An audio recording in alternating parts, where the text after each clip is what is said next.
Sir Ricky! Long time no see. Long time no see. Nice to see you. Huling beses ko kayo nakita 2018. Before the pandemic. Before the pandemic, punta kami sa bahay niyo. Yes. For the script writing class. Alam niyo ba sinabi ko noon, yung before pandemic, sabi ko nakakamiss na. Kasi ang dami nagtuloy ng mga class sa inyo. Tuloy-tuloy. Kaya lang nung nag-pandemic, naputol muna. Then nag-online na ako. Zoom? So nakailang batch ako online. Kasi naalala ko, ako yung ilan sa mga una, tapos narinig ko si Bea din. Yan, sina Isa Alsado. Si Isa. Ay, And ang then galing. ngayon, sa July, face-to-face ulit.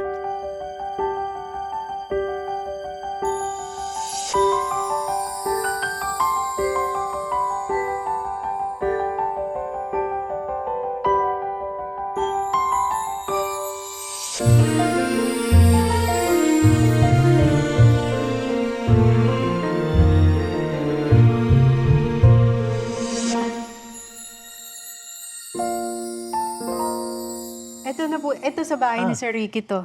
Yes. Tapos di ba ginagawa niyo po to, parang way of giving back? Kasi nung nagsimula akong magsulat, wala akong kalam-alam paano magsulat ng script. At the time, walang workshops. Nung panahon ninyo? Yeah, oo. Pero mababait naman si Lino Broca. So parang natuto po kayo on set na? Yeah. Through experience? Through experience. Walang formal? Wala. Ang swerte ko nang bagong pasok ako, sina Marilu, sina Ishmael Bernal, Lino Broca, sina El Portes, Mel Chong, yung mga director noon. Very generous silang magturo. Kinupkup nila ako. In a way, tinuruan nila ako. Yung ibang writer kasi, isang director lang ang nakakatrabaho all throughout. Ako, ang dami nila, iba-iba. Iba-ibang filosofiya, iba-ibang estilo, iba-ibang personalidad. And ako naman, para akong plastic na very malleable. O sige, de-shape me, reshape me kung saan yung gusto.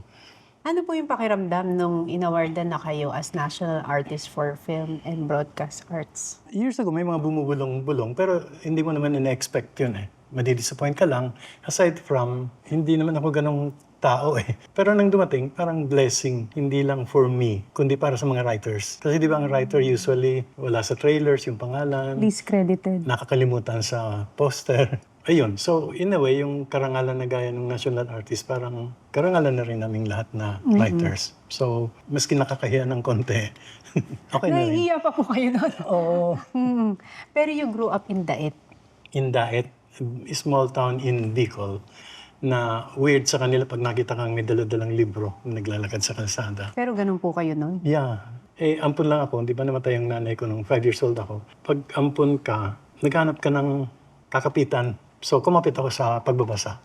Comics, magazines, then books. Doon nyo binuhos? Doon ko binuhos. Doon ako nag-create ng Mundo? mundo na mas dito, akin ito.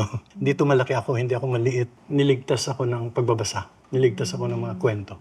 Binago niya ako di ba? May kapangyarihan yung kwento na nabago niya ako Mahihayin ako noon sakitin.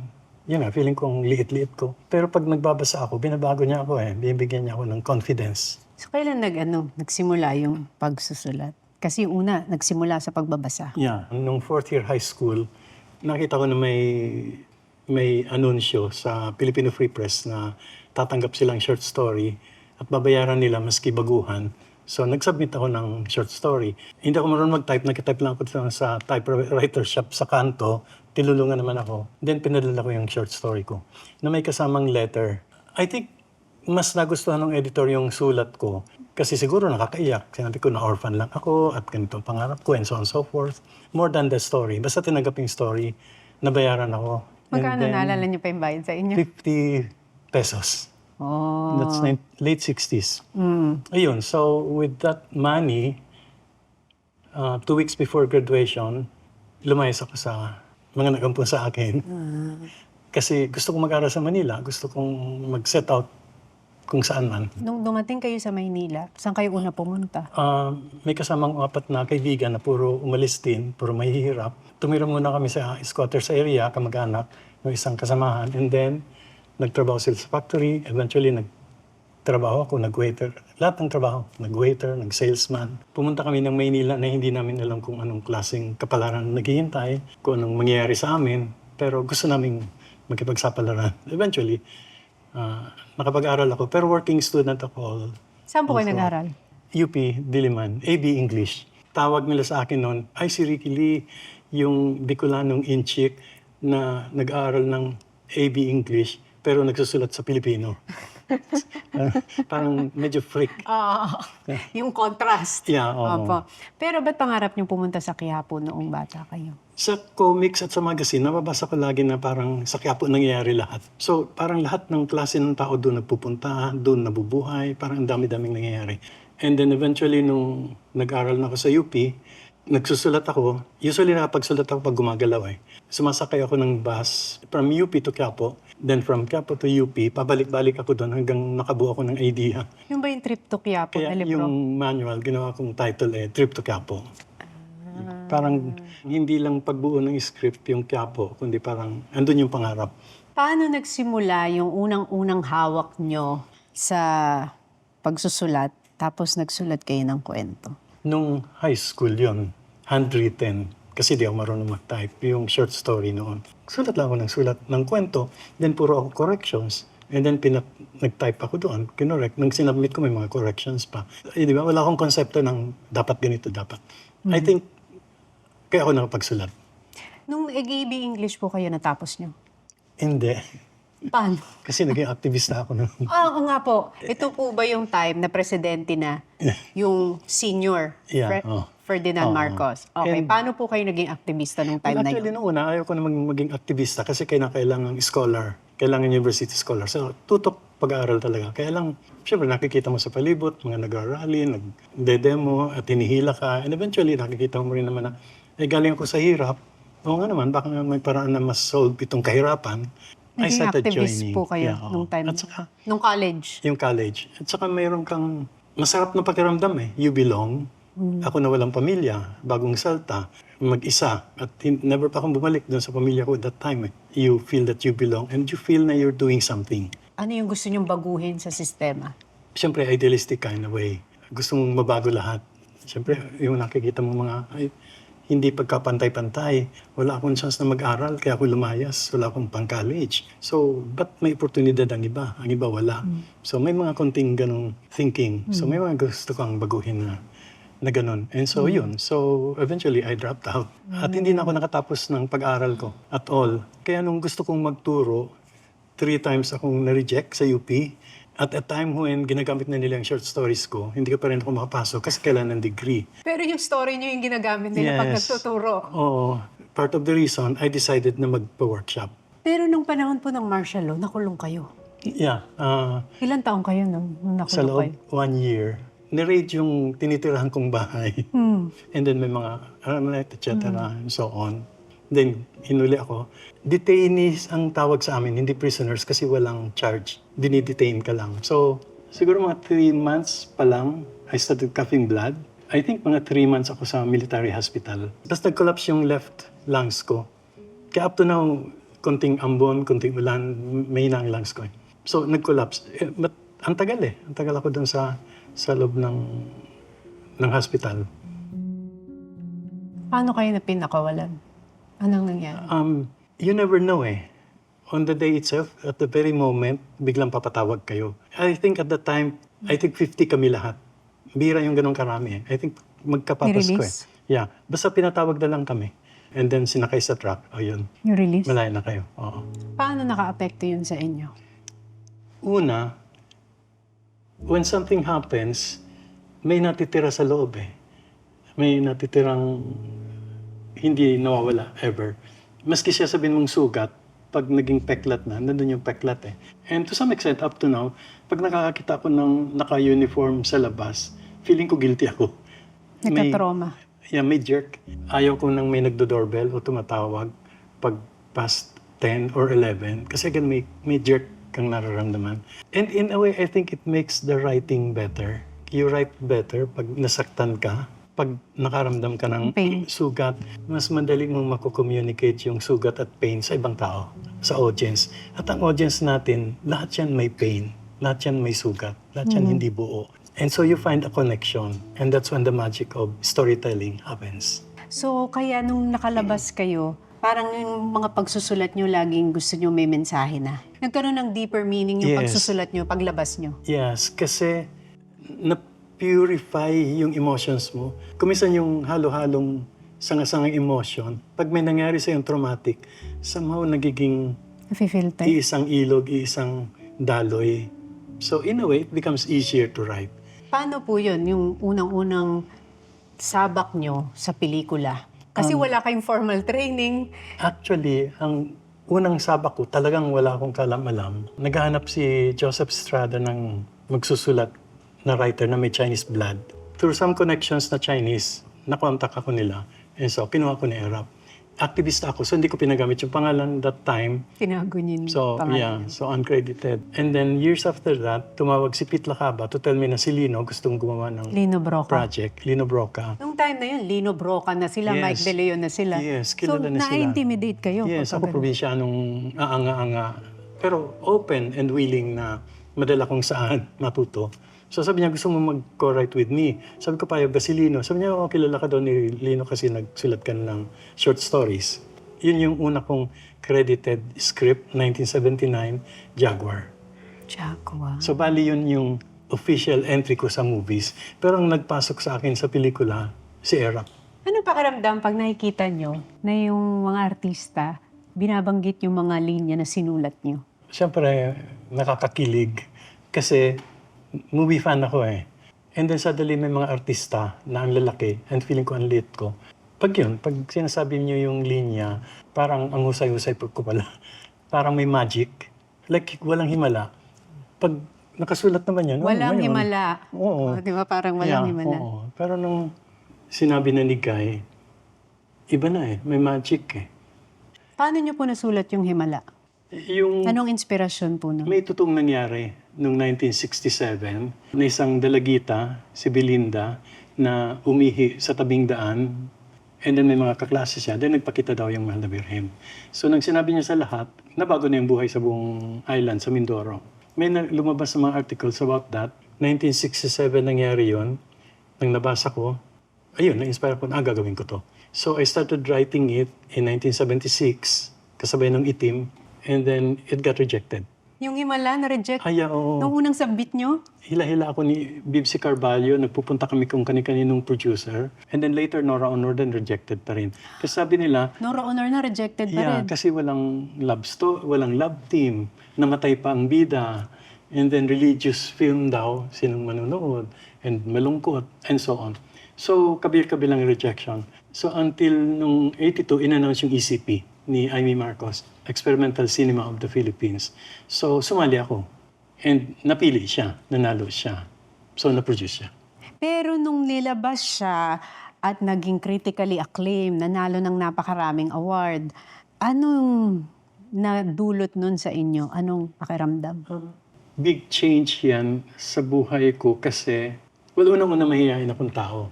Nasa business ako where may attention, pero ayoko ng attention. Kaya nga ako writer eh. So, feeling ko nun safe naman ako sa writer behind the camera. Pero during that MMFF, pinalabas yung Moral, Himala at Haplos. At yung tatlo ang naging Best Picture, Second Best, and Third Best. Lahat And then- pelikula niyo. Oo. And then akong nominate dun sa tatlo. And so, ilang beses ako umakyat sa stage at nanalo ako dun sa Screenplay Story. So after that, nagbago ng buhay ko. Ang dami nang nakakilala. That time naman, wala namang makakakilala kung scriptwriter ka eh. Kala nila, iniimbento ng mga artista yung linya. So paano nyo hinandle yun, yung instant fame? Umaatras ako, umuurong ako. Hindi ako nagpapakitang masyado. Iniisip kong, hindi naman ako artista, so at least 10% lang. Imagine kayo, maski saan ka pumunta, wala kang matataguan. Ako naman, sabi ko, may 80% pa akong matataguan. Kaya ko na siguro yung 20% na yun. Anong proseso nyo po pag nagsusulat? Paano po dumadating ang ideya? Nagsisimula ba kayo with the ending in mind? With the two characters? Paano ang proseso? Magulo akong... I always tell my workshoppers, may dalawang klase lang ng writer. Yung organisado, methodical, focused, at yung maligalig at magulo. Andun ako sa number 2. Magulo ako. I go all over the place. Wala akong set na dapat ganito o ganyan. Wala akong... So you don't write na from the beginning ang story. You can write dito. I can write anywhere. I can write on the spot na walang outline. Kasi ganun ako. When I was writing Himala, I was writing moral and applause. Hindi ako makatagal sa isa. Maski hanggang ngayon, marami akong project, lipat-lipat. Nang na-realize ko na maligalig akong writer, ang ginawa ko, kailangan mag-opposite ako, labanan ko ang sarili ko. So, since high school, meron akong things to do every day up to now. Sa cellphone ko, dati sa papel, 1, 2, 3, 4, things to do today. And then itong mga goals ko for the year, ino-organize ako kasi even if 50% hindi matupad, feeling organized ako. And it makes me feel a little more confident na hindi nanliliit. So nilalabanan ko yung sarili. So ang proseso ko is organisado, but actually I'm not.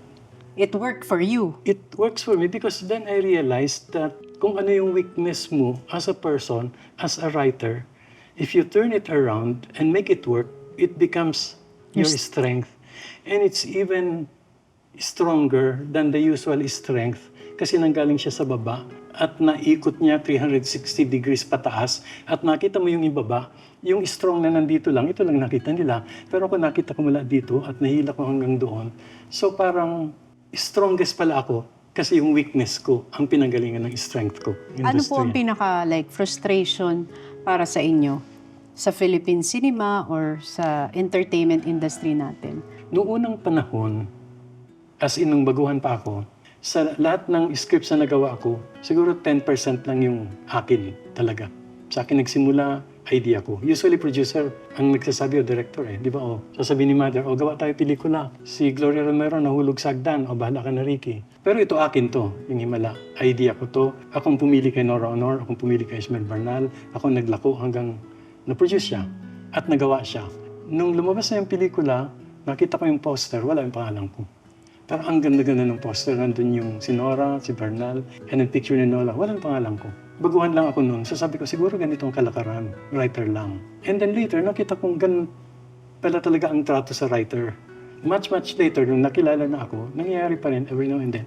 Pero sa mga workshoppers ko, nangyayari siya madalas. So, yun, isa yun sa mga masakit sa dibdib.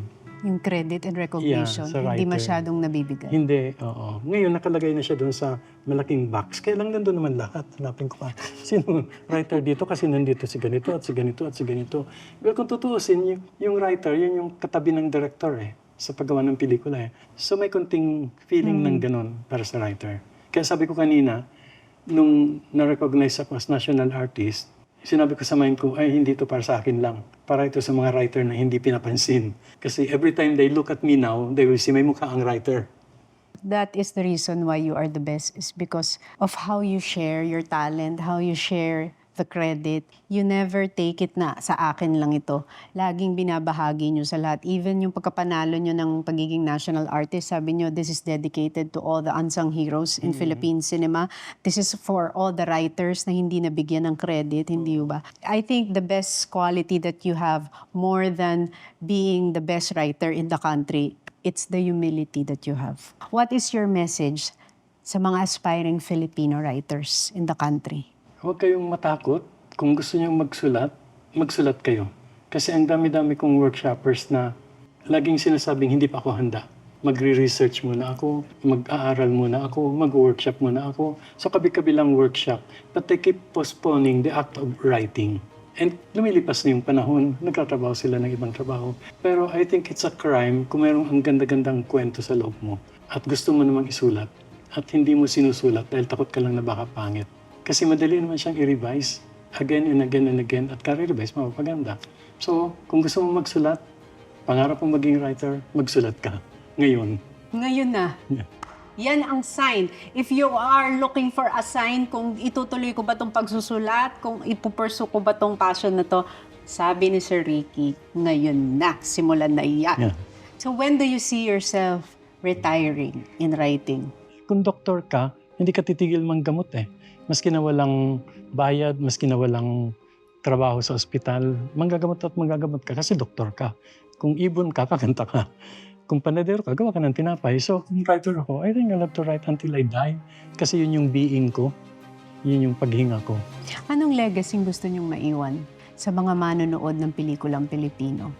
Na mayroong writer na nagsulat nito, na gumawa ng kwentong ito. Pinaganda siya, pinatingkad ng direktor, ng artista, ng lahat, maski yung grip, maski yung pinakamaliliit na tao sa set, maski yung driver, lahat yung tulong-tulong na gumawa ng pelikula. Pero meron isang writer sa gitna ng lahat na yan na gumawa ng kwento, nagsulat ng mga dialogue, and may pangalan yun. At ang pangalan niya ay Ricky Lee.